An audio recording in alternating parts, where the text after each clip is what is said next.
are dedicated to remembering and reclaiming our past through meaningful discussions. Join us as we shine a light on the often overlooked narratives that have been silenced, suppressed, or ignored, from the haunting legacy of the Atlantic slave trade to the profound impact of Black literature and Black culture. In this episode, we're going to tell you about the bravest, baddest man you've never heard of, Mississippi State Senator Charles Caldwell. Born in the bowels of the slave South, Senator Caldwell stared down murderous, racist thugs with courage and grit. Join us on this enlightening journey as we explore the rich tapestry of Black history and celebrate the resilience, strength, and triumphs of our ancestors. In 1834, Mississippi was a hellhole of degradation. It was a state that heavily relied on large-scale labor, with a significant population of enslaved Black people. The institution of slavery was deeply entrenched in Mississippi's economy and society, shaping the lives of both enslaved individuals and white residents. Slavery was brutal and harsh throughout the United States, but conditions for slaves were often worse in Mississippi compared to the Upper South, like Virginia and North Carolina. Slaves who were sold from the Upper South to Mississippi were also forcibly separated from their families and communities, which was an additional traumatic experience. Indeed, for the enslaved, few fates were worse than being sold down the river, a phrase that, from its very beginning, meant not just a betrayal, but a betrayal that leads to a significantly worse situation. Nobody wanted to be a slave in Mississippi. In the first place, Mississippi had a climate and geography that was ideal for large-scale plantations, especially those producing cotton, sugar, and rice. These crops were labor-intensive crops that required long, strenuous hours of work, often under very harsh conditions. Secondly, Black people in Mississippi during this time were subject to oppressive conditions. Enslaved people faced grueling labor on plantations, working in agriculture, primarily cultivating cotton and other crops that formed the backbone of the state's economy. Black Americans endured physical abuse, severe punishment, neglect, malnutrition, extremely long working hours, and generally lived in deplorable living conditions. Families were often torn apart, as they could be sold or separated at the whim of their white enslavers. Slaves were denied basic rights and freedoms, treated as property, and had no legal status or autonomy. The state's legal system supported and protected the interests of slaveholders, ensuring that the institution of slavery remained intact. Despite the unimaginable hardships they faced, enslaved Black Americans in Mississippi demonstrated resilience, maintaining cultural practices, traditions, and community bonds. They often relied on oral traditions to pass down stories, knowledge, and resistance strategies from one generation to the next. This is the environment into which Charles Caldwell was born and lived his whole life. His birth year is believed to be 1831, though precise details about his early life remain unknown. Born into slavery, Caldwell later became a skilled blacksmith in Clinton, a small town near Jackson, Mississippi. As a result of his craftsmanship, Caldwell enjoyed relatively more autonomy compared to other plantation slaves, earning him significant respect within the community. After the Civil War, his status allowed him to venture into politics. In 1868, Caldwell was one of 16 Black Republicans who actively participated in the Mississippi Constitutional Convention. However, the proposed constitution they crafted was ultimately rejected in a statewide referendum. Despite this setback, Caldwell's involvement in politics marked a pivotal moment for his journey from a life of slavery to one of influence and participation in shaping Mississippi's political landscape. In 1870, he was elected to the Mississippi State Senate. He served in the Senate for 5 years, and during this time he became known as a staunch radical Republican, voting for both the 14th and 15th Amendments, as well as additional measures to bring racial equality to the state. Caldwell's primary focus during his time in office was resisting a wave of anti-Republican and anti-Black violence, which spread through Mississippi as anti-Reconstruction Democrats were determined to reclaim the state legislature. It is estimated that between 1870 and 1875, the Ku Klux Klan and other white supremacist organizations killed several hundred Black men and women, as well as some white Republicans. Despite the violence, Caldwell believed in the political process, and in 1875, he invited a prominent Democratic speaker to open a major Republican Party rally before the election. Mississippi started allowing freedmen to vote in 1867, setting the stage for the 1875 election to further integrate black men into the state's political landscape. The Mississippi Republican Party scheduled political rallies on September 4th at Utica, Clinton in Hinds County, and Vernon in neighboring Madison County, anticipating the November 2nd polls. Clinton, just under 10 miles west of Jackson, the state capital, saw black Republican families congregate at Moss Hill, a former plantation ruined by Union forces during the 1863 Vicksburg campaign. Attendance varied from estimates of 1,500 to 2,500, mostly freedmen and their kin, enjoying a day of picnicking and political discourse.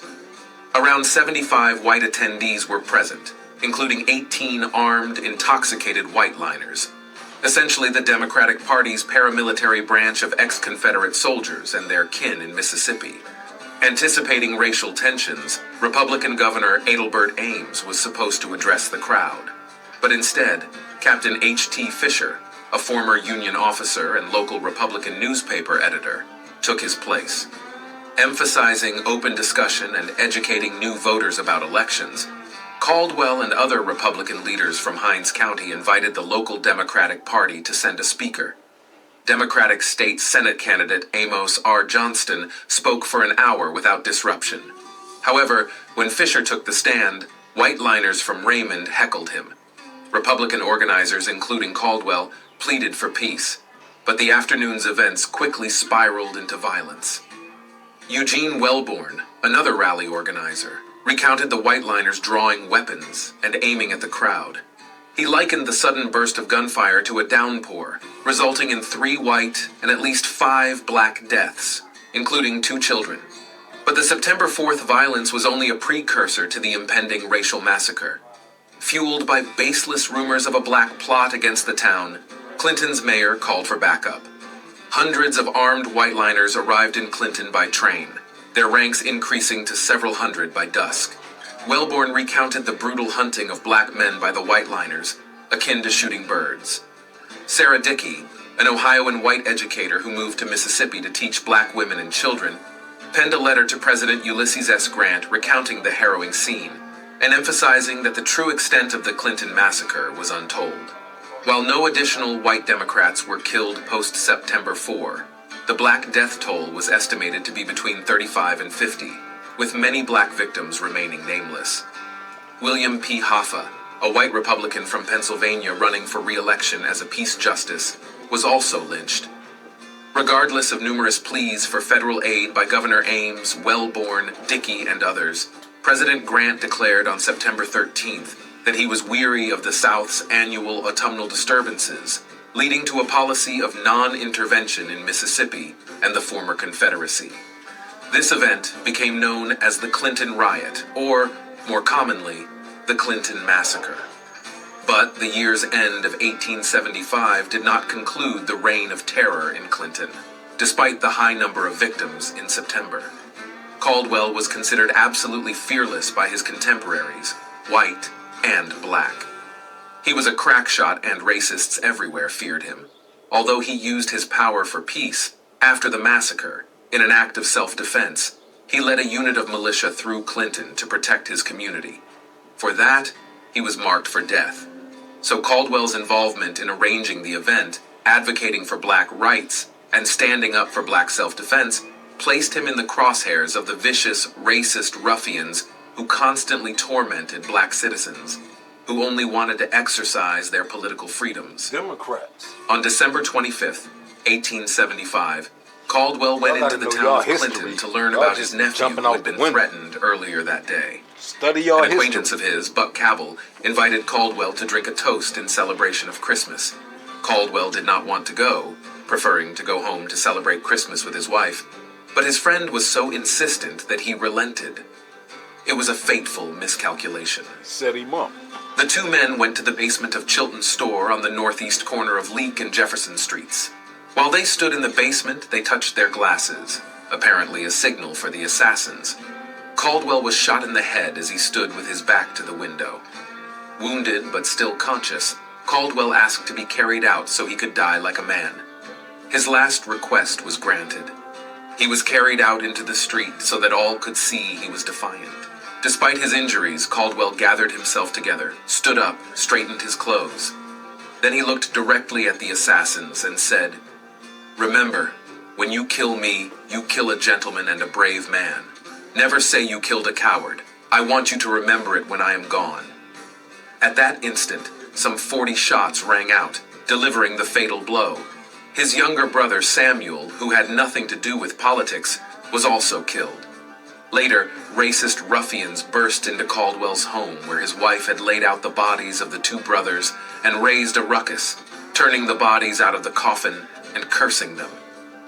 Such as cowards do, these men couldn't stand up to Caldwell in life, so they could only do so when he could no longer defend himself. No one was ever punished for the crime or those who murdered innocent people at the Clinton rally. Charles Caldwell and other local Southern leaders represented, perhaps better than anyone else, the opportunities that existed under Reconstruction for freed people to develop a potent and responsible class of leaders. That so many influential black people met the same end as Caldwell illuminates the violence on which democratic power ultimately rests. This has been 400 years. Thank you for joining us on this journey and exploring the inspiring story of Mississippi State Senator Charles Caldwell. We want to express our gratitude to each and every one of you for watching our videos. We hope it provided you with valuable insights along the way. If you enjoyed learning about Senator Caldwell, please give this video a thumbs up and share it with others who might find it interesting. Remember to subscribe to 400 Years for more exciting topics in the future. Thank you once again for your support, and we'll see you in the next video. Which is going to be about John Brown. For those who don't know who John Brown is, I'm going to introduce you to the baddest white dude in history. John Brown. I hate my dry hair. Hey, girl. The baddest white Your dude hair looks so... in history.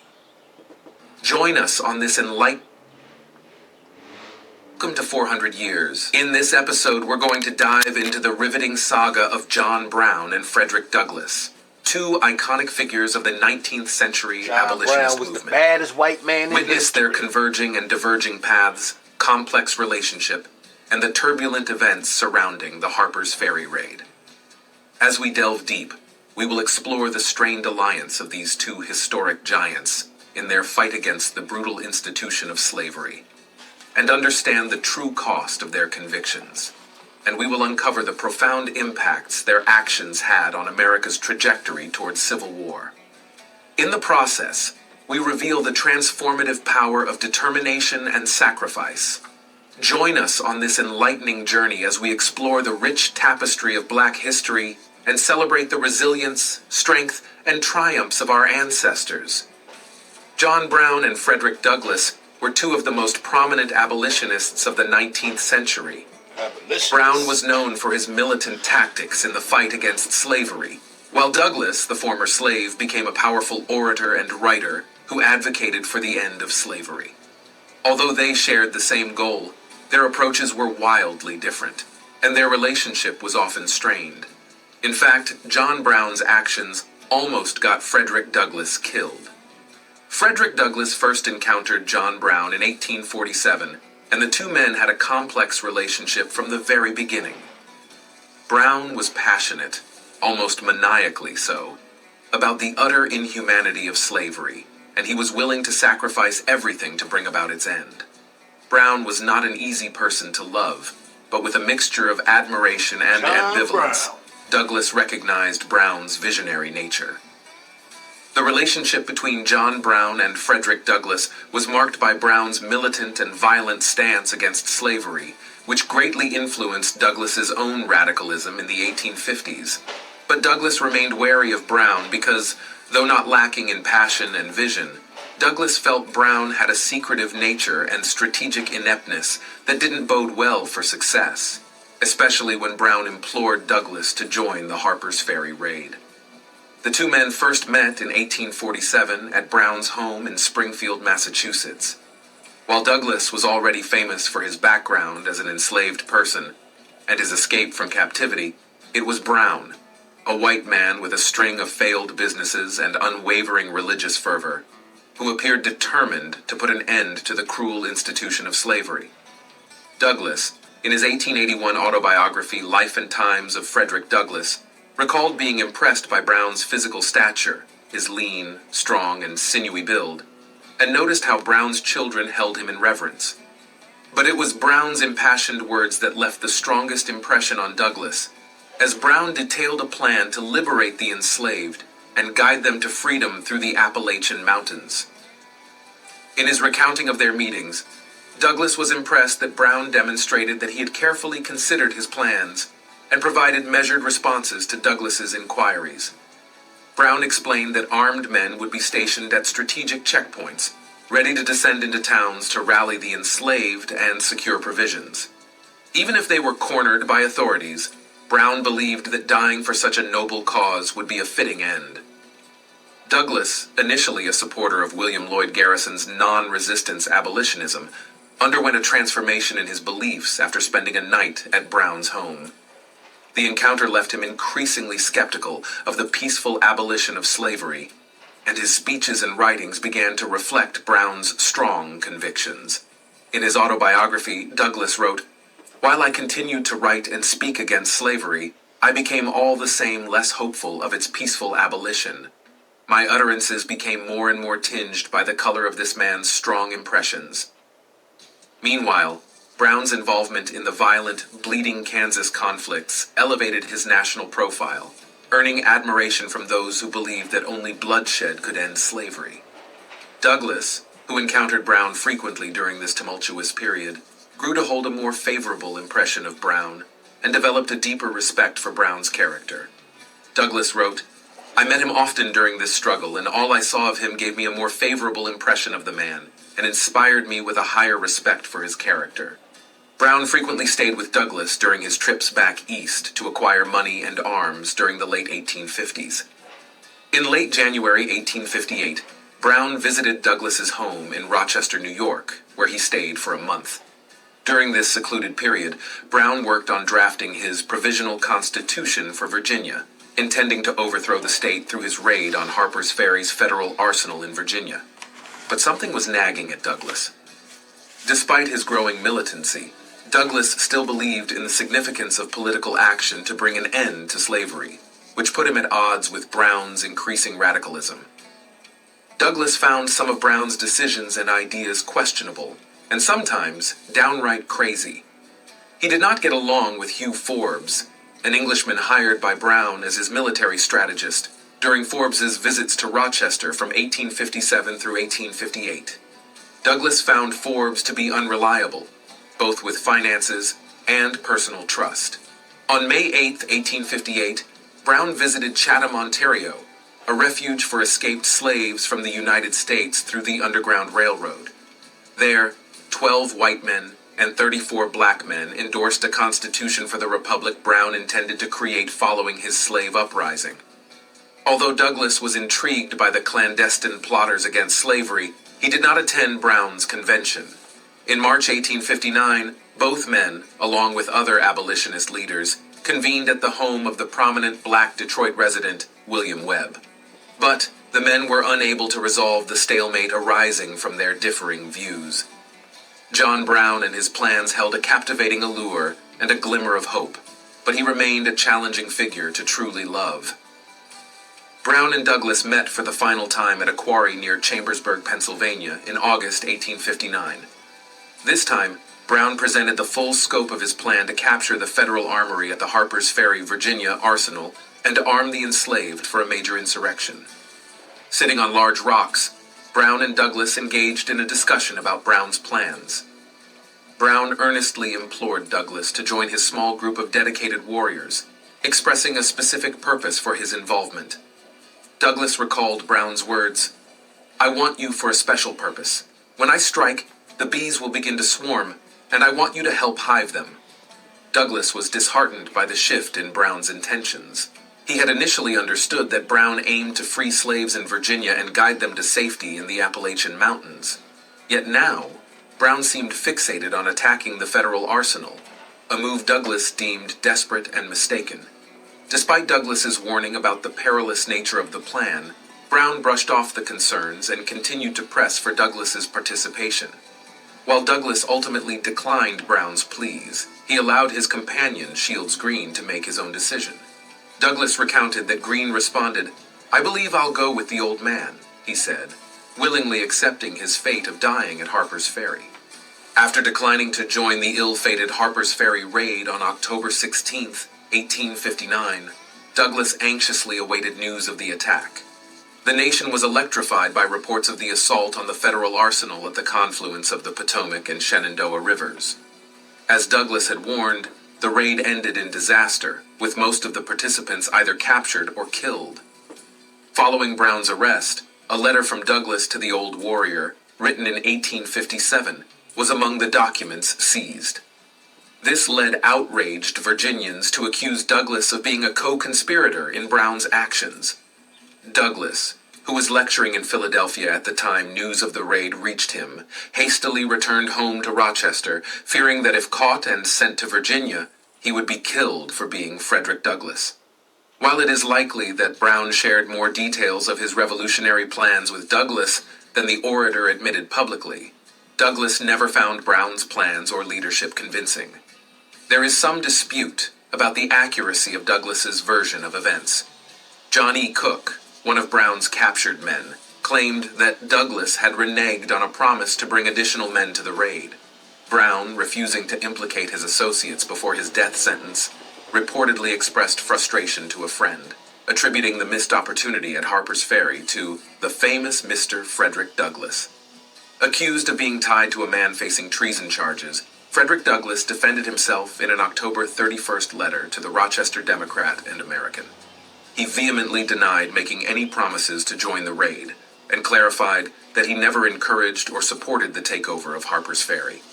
But, aware of the trouble he faced due to his public association with the accused, Douglass left for England in November. Under a cloud of suspicion, Douglass felt he had no choice but to flee his country.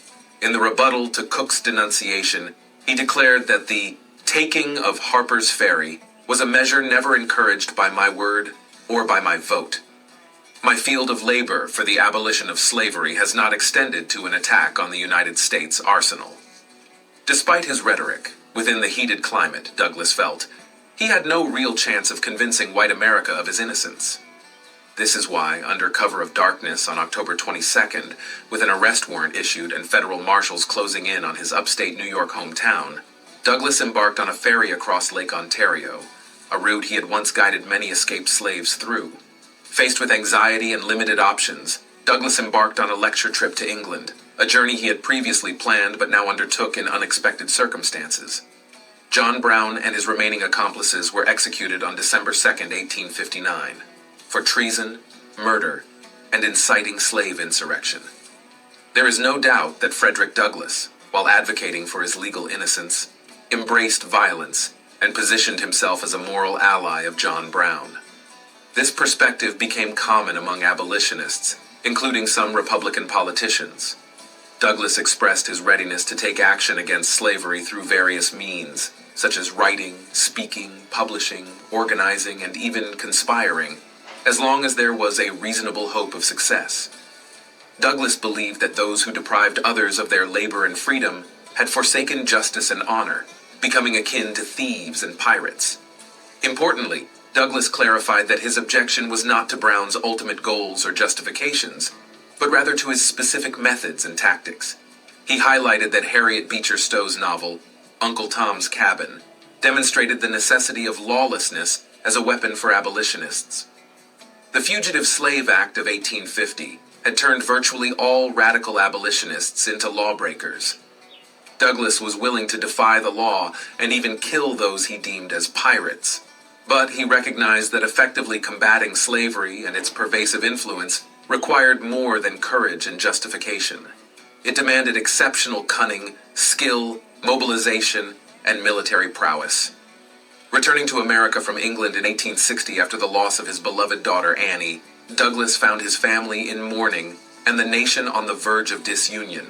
Within his arsenal of rhetorical weapons against slavery and soon the Confederacy, John Brown's death remained a powerful symbol. Despite Brown's challenging nature during his lifetime, his significance in death was undeniable. The Brown family, however, harbored bitterness towards Douglas, feeling betrayed by his actions. In a country on the brink of civil war the following summer, Douglas recognized the value of invoking Brown as a martyr for the anti-slavery cause and as a means to recruit Union soldiers. Having accomplished his mission with the Union's victory, Douglas later celebrated his fallen friend through speeches delivered on multiple occasions, including one at Storer College in Harpers Ferry in 1881.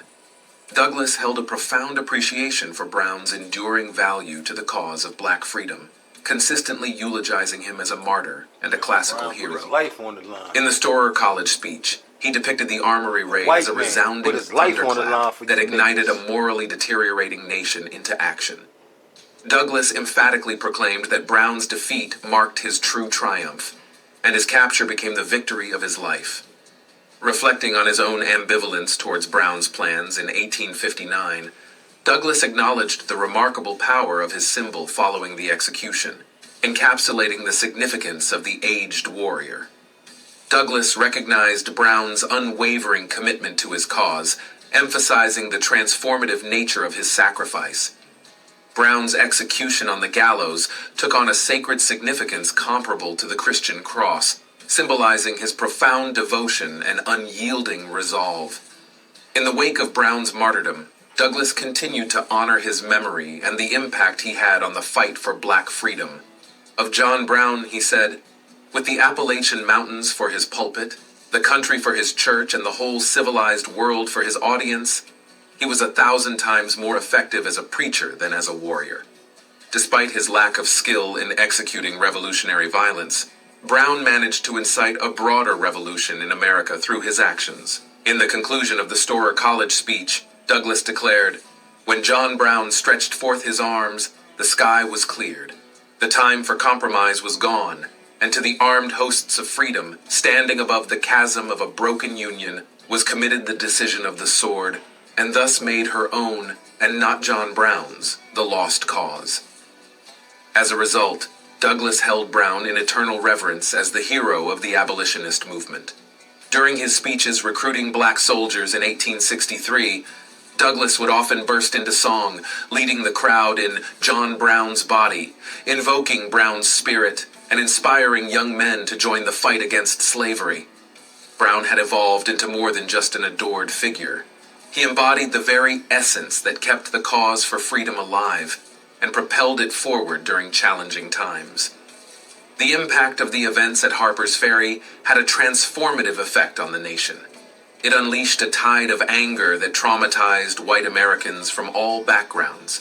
Southerners were gripped by fear of large-scale slave rebellions, while Northerners, who had hoped to postpone violent confrontations over slavery, were radicalized by the incident. Many abolitionists and black Americans considered Brown and his raiders heroes. The raid struck a sharp and emotional chord in the black American community. Frances Ellen Watkins, a prominent black abolitionist of the day, wrote to John Brown while he awaited his fate in a Virginia prison cell, "We may earnestly hope that your fate will not be a vain lesson, that it will intensify our hatred of slavery and love of freedom, and that your martyred grave will be a sacred altar upon which men will record their vows of undying hatred to that system which tramples on man and bids defiance to God." Prior to Harper's Ferry, political leaders believed that the growing divide between the North and South could eventually be resolved through compromise. But, after the events at Harper's Ferry, the divide seemed insurmountable. It fractured the Democratic Party, disrupted the Republican leadership, and created the conditions that propelled Republican candidate Abraham Lincoln to victory in the 1860 presidential election. If John Brown's raid had not taken place, the 1860 election would likely have been a standard two-party contest between anti-slavery Republicans and pro-slavery Democrats. The Democrats would probably have emerged victorious, given that Lincoln received only 40% of the popular vote, around 1 million votes fewer than his three opponents. The Democratic Party faced internal divisions over the issue of slavery, while Republican candidates like William Seward were tainted by their association with abolitionists. In contrast, Lincoln, seen as one of the more conservative options within his party at the time, benefited from the fragmentation of his opponents. By disrupting the established party system, Brown inadvertently facilitated Lincoln's victory, which, in turn, led to the secession of 11 states and, ultimately, the Civil War. While Brown was initially dismissed by white historians as an irrational fanatic or worse, a more nuanced view has emerged with the civil rights movement and a deeper understanding of the nation's racial challenges. Sold out Marcus Brown, Garvey. though seen as hard and unconventional, possessed a profound empathy for the plight of the enslaved. He defied the pervasive racism of his time and formed close friendships with black Americans, often feeling more at ease in their company than with fellow whites. This has been 400 years. Thank you for joining us on this journey of exploration into the heroic struggle for freedom and justice. We want to express our gratitude to each and every one of you for watching our videos. We hope it provided you with valuable insights along the way. If you enjoyed learning about John Brown and Frederick Douglass, please give this video a thumbs up and share it with others who might find it interesting.